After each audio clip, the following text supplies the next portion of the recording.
Halo semua, kembali lagi bersama aku Anti dalam acara Bisik-Bisik Bincang Asik. Nah, seperti yang kalian lihat, video kali ini berbeda dengan video sebelumnya. So, pasti kalian tahu dong karena apa? Yap, bener banget, karena adanya pandemi ini membuat kita sulit untuk bertemu dengan orang secara langsung dan tetap harus di rumah aja. Walaupun seperti itu, kita harus tetap produktif dan juga kreatif. Seperti bintang tamu kali ini, walaupun dalam keadaan seperti ini, ia tetap bisa menghasilkan prestasi loh.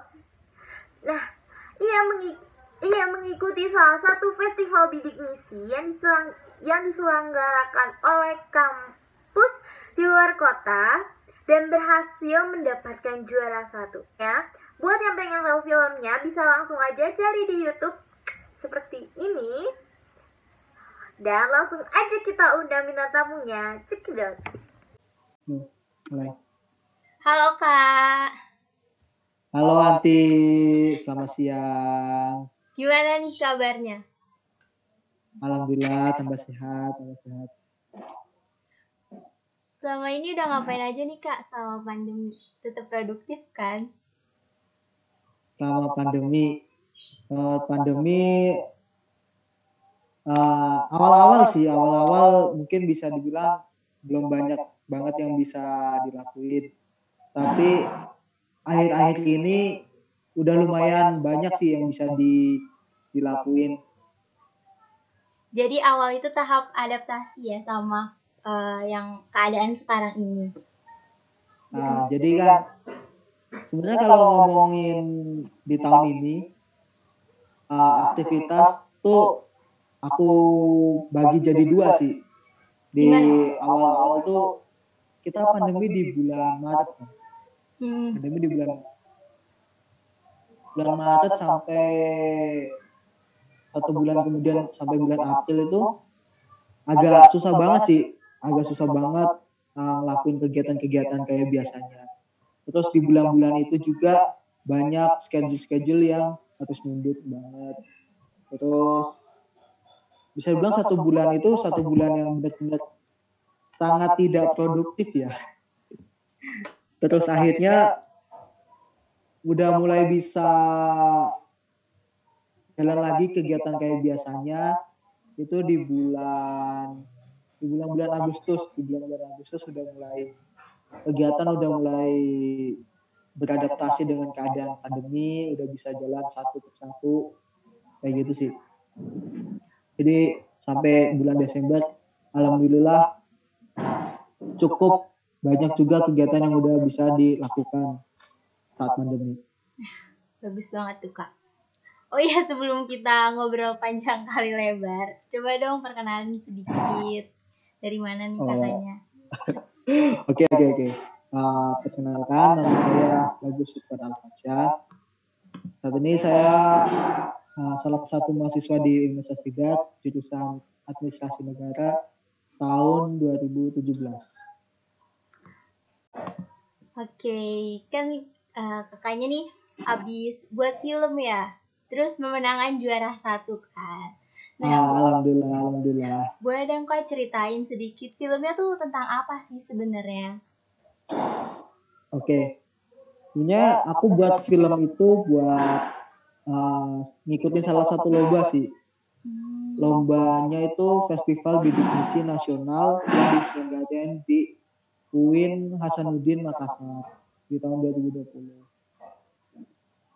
Jadi di festival itu tuh banyak cabang lombanya, salah satunya cabang film pendek, dan aku ikut di film pendek. Kalau tentang lombanya sendiri sih,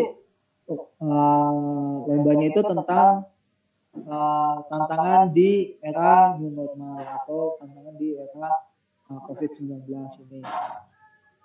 Untuk cerita, untuk filmnya sendiri itu aku sebenarnya ngangkat keresahanku terhadap masyarakat saat ini sih di tengah pandemi. Kan temanya tantangan di tengah pandemi. Jadi aku ngangkat tentang cerita seorang yang lalai terhadap protokol kesehatan.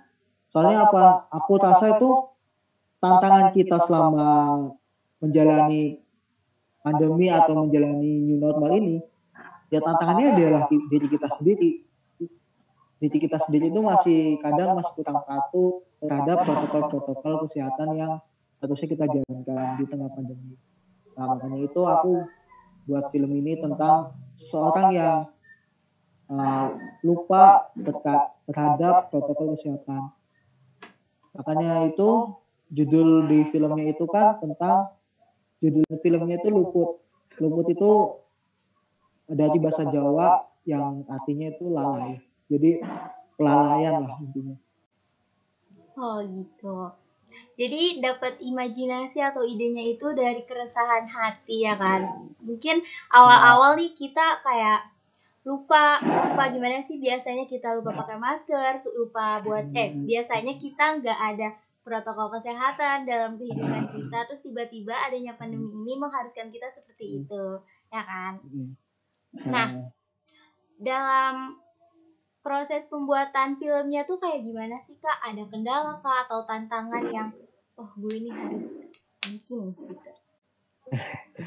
Kalau membuat filmnya sendiri sih pasti ada karena melihat kondisinya saat ini kan di tengah pandemi, tapi gimana kita harus membuat sebuah karya kayak gitu. Tantangannya sendiri sih pasti baru banget ya, nggak kayak sebelum-sebelumnya di karya-karyaku sebelumnya itu, yaitu tentang protokol kesehatan. Nah, mau nggak mau kan kita dalam produksi pembuatan videonya atau tag videonya itu melibatkan banyak orang. Lah, melibatkan banyak orang itu kita nanti di suatu tempat. Nah, ini sih kita juga harus memberikan pemahaman ke tempat yang mau kita menggunakan syuting itu, kayak kita izinnya itu harus jelas, ada berapa orang yang ada nantinya, pemain. Terus juga semua kru juga harus mematuhi protokol kesehatan juga, soalnya kayak menggunakan masker dan sebagainya. Soalnya kan gak enak juga kalau kita sudah mau mengajak orang untuk gabung ke proyek kita, tapi orang itu merasa nggak nyaman karena kita sendiri aja nggak patuh terhadap protokol kesehatan yang harusnya. Kayak gitu sih. Terus untuk tantangannya agak menantang juga, dari proses pra produksi sampai pasca produksi itu total kita 1 minggu lah kita kerjain. Wow, 1 minggu tuh bisa dapet juara 1, keren. Ya. Oke Kak, buat selanjutnya nih, bulan-bulan atau tahun ke depan bakal ada project lagi nggak sih? Atau malah fokus buat ke akademiknya dulu? Oke, sebenarnya pertanyaan yang agak bimbang juga sih, yang aku rasain juga. Ini kan di awal tahun tuh aku udah punya timeline lah di tahun 2020 tuh mau ngapain. Udah banyak lah rencananya di bulan-bulan ini mau ngapain aja. Tapi gara-gara ada COVID, jadi ini jadwal ini agak ngacak, terus juga agak banyak yang mundur juga. Nah, kalau di jadwalku sih di bulan Desember itu sebenarnya aku sudah fokus ke kuliah sih, karena aku semester 7 ya mau gak mau harus udah mulai desain skripsi kan. Nah, jadi di bulan ini sampai bulan ke depan sih bakal fokus ke kuliah dulu, nyelesain kuliah dulu lah. Timelinenya sih buat nyelesain kuliah dulu ya. Tapi kalau misalnya nih Kak, ada project tantangan nih yang belum pernah dilakuin, terus kayak pengen nih kapan lagi kesempatan ini datang, itu kira-kira bakal tetap diambil atau tetap buat pentingin kuliah dulu? Aduh, itu bakal jadi agak susah juga sih, karena selama ini kan sering udah banyak yang aku lakuin, pasti ada banyak hal yang kangen buat video-video kayak gitulah, buat project ikut event. Pasti aku bakal ngerasa kangen buat ngelakuin hal itu. Tapi karena ini udah berkaitan dengan timeline yang udah aku sepakatin dari awal, kayaknya aku bakal upaya untuk kompromi deh sama diriku sendiri. Kalau emang ini event atau ini gak bisa apa, gak terlalu menarik kan, gak terlalu menarik, kayak bakal skip dulu deh, masih ngelanjutin skripsi dulu. Tapi kalau emang bisa dilakuin gak terlalu membebani skripsi ini, kemungkinan bakal dijalanin juga. Tapi kayak itu kemungkinan kecil banget. Soalnya udah benar-benar di bulan Desember ini seharusnya udah selesai semua. Kayaknya nggak bakal juga sih. Jadi pendidikan tetap nomor 1 ya. Hobi mau apapun itu bakal bisa dilakuin nanti. Itu ya Kak. Soalnya dari dulu tuh udah ada timeline loh. Setelah skripsi tuh ada hal yang aku mau lakuin di timeline di kayak gitu. Oke, terakhir nih Kak.